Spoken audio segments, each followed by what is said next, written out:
Hey there, and welcome back to video number 3. Congratulations again, you're still here, you still showed up. 90% of the work is done by showing up. Never forget that. You're awesome, you're brave, and you're one step nearer to the solution. You will be free. Now, in this video, I would like to point something which happens in society. And this is a big question. Are you a drinker or an alcoholic? Or am I a former drinker or a dry alcoholic, so-called? Big question, isn't it? Because if you admit to be an alcoholic, you admit to be incurably ill, as we have stated before. That's why you should not jump around in this video. Notice? So if alcoholism is an incurable illness, we're screwed. But 90% of all people in society drink alcohol on a regular basis. So are they all ill?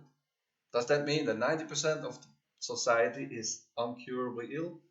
Probably not. Because most of the people drink as a pastime, for the taste, to cope with stress, to be sociable or whatever reason. And I'm sure you agree with me that they are not sick. They are not ill. Let's see what the anonymous alcoholics, and don't get me wrong, I have nothing against these people. Really not. They do a tremendous work. They are committed, they are compassionate, and they help a lot of people. Don't get me wrong with this. They say the unhappiest person in the world is a chronic alcoholic who has an insistent yearning to enjoy life as he once knew, but cannot picture life without alcohol. He has a heartbreaking obsession that by some miracle of control, he will be able to do so again. Well, let's find out what that means. Being in control. So, by buying this course and showing up here, you already admitted having a problem. And you bravely admitted too that you might need help. But does that make you an ill person? Does that make you a chronic alcoholic who believes in miracles? No. That simply makes you a grown-up person admitting to himself having a problem and seeking the solution. That's all there is. There is another book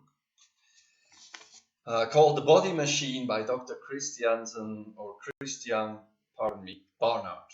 And in this book, this guy asks 6 questions. I'll give you the answer to these questions, my answers I have given before, and you please, as frankly as possible to yourself, give your answer. You don't have to write it down, you don't have to send it to me, you don't have to show it to anybody, it's just for you. I want to open your eyes. Question number 1. Do you have a drink before facing a problem? Yes, sometimes, yes. Question number 2. Do you drink for the taste of it or for the effect of it? Both. Sometimes for the taste, sometimes for the effect. A cool beer in the summertime, excellent taste. Sometimes I just want to be drunk. Legless. Okay. Question number 3. Do you sneak away from work for a quick sip before lunch? Now, for me personally, sneaking away is not really my style. But having alcohol before lunch, yes. Being leglessly drunk before 9 a.m., yes. Starting to drink at 7 a.m., yes. I'm not proud of it, but yes. Question number 4, and this one I like especially. Do you drink by yourself? Of course! Who doesn't? Question number 5. Do you have memory lapses after drinking? Come on, really? Of course we have. Question number 6. Do you find other people are too slow to finish their drink? Yes. Okay. Now, the book further states then the following. Listen carefully. Exercise extreme caution if you have answered yes to one or more questions. It could mean that you are drinking too much. Seek medical advice. You may not necessarily have to stop drinking, but you would be well advised to control your drinking. Control your drinking. We will get to that. Keep that in mind, that sentence, control your drinking. So, for me, I personally answered 5 of 6 of these questions with yes. So I should immediately go see my doctor. I went to see my doctor. Would you like to know what he said to me? He said, yeah, maybe you have to cut down. Maybe you have to cut down. I had a problem. I was drinking too much. If you haven't watched my introduction video, go for it.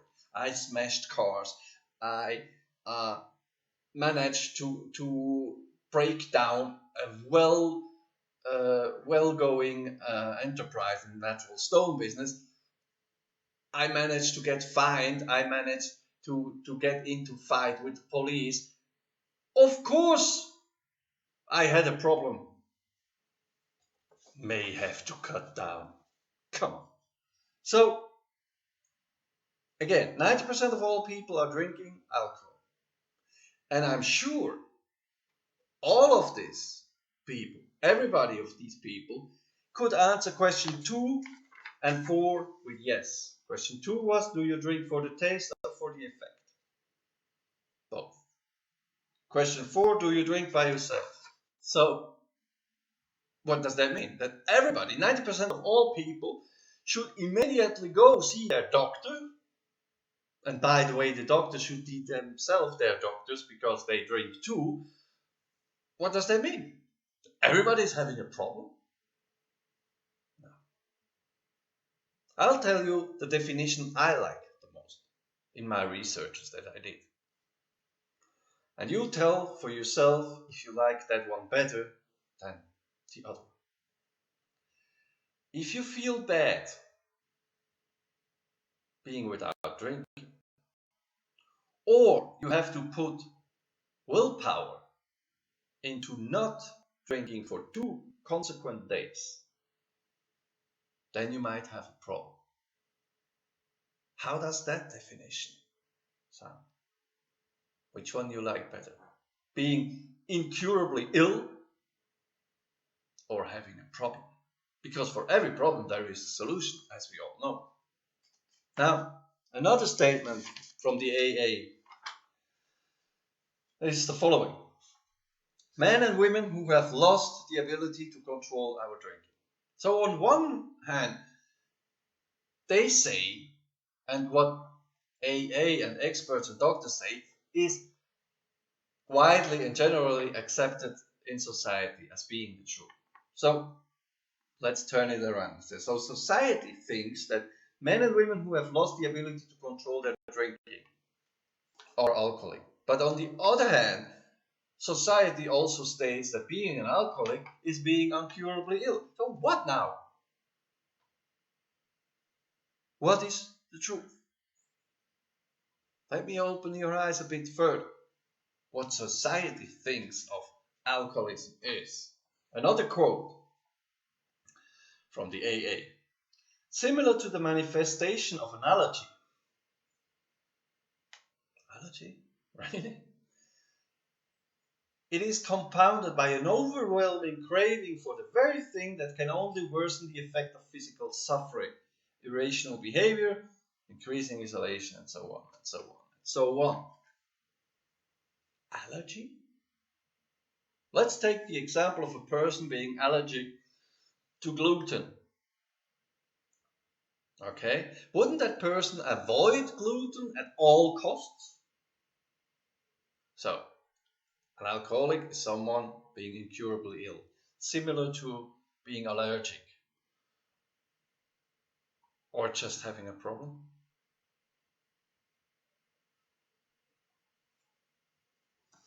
You see where this is going?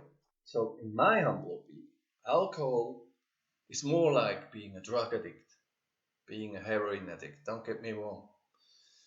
I don't want to insult you. It's just I want to open your eyes what goes wrong in society. So after this definition of being ill, that means that being an alcoholic is not a decision, but it's an illness. But as you and I know, we weren't born as alcoholic. We were born as normal people.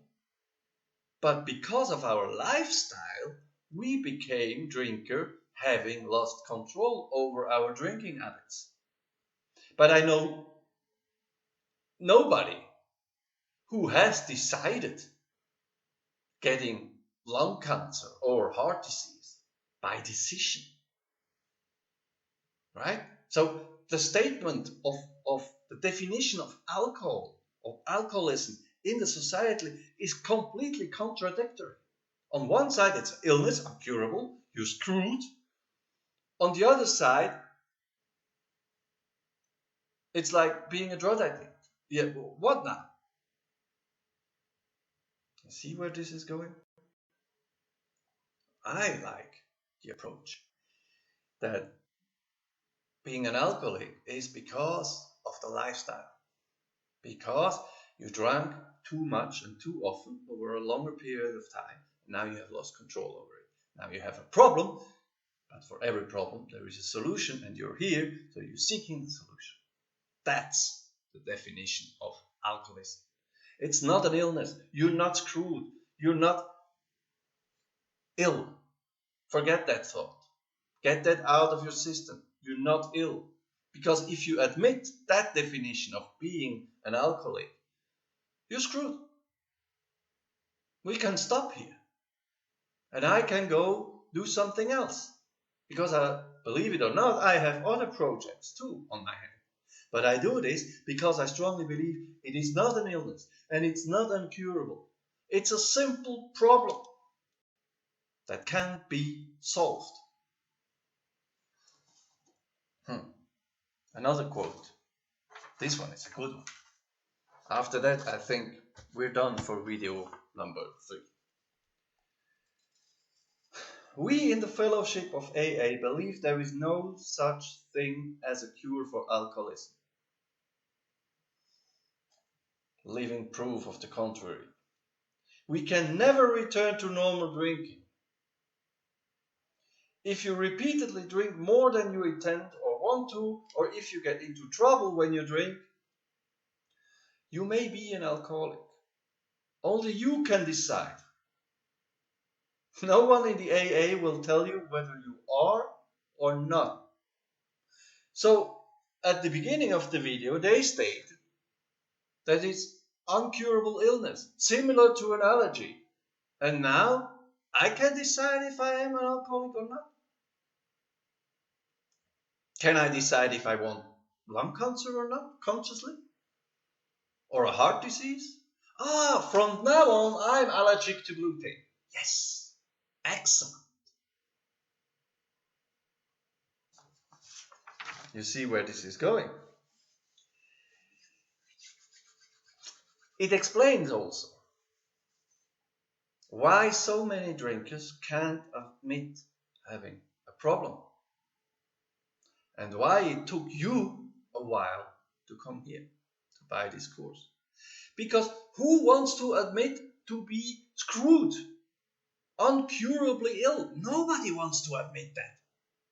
But to admit having a problem and seeking a solution to that problem, that's complete normal grown up behavior. Right?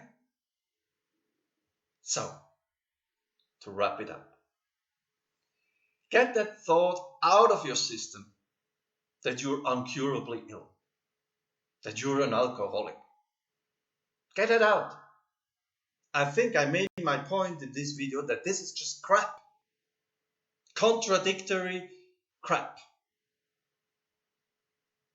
You are a grown-up person, brave enough to admit having a problem, brave enough asking for help, and brave enough showing up here to get to the solution to your problem. That's what you are. And let nobody else tell you the contrary, because this is what it is. This is fact. Congratulations again. See you on the next video, number 4. Have a wonderful day.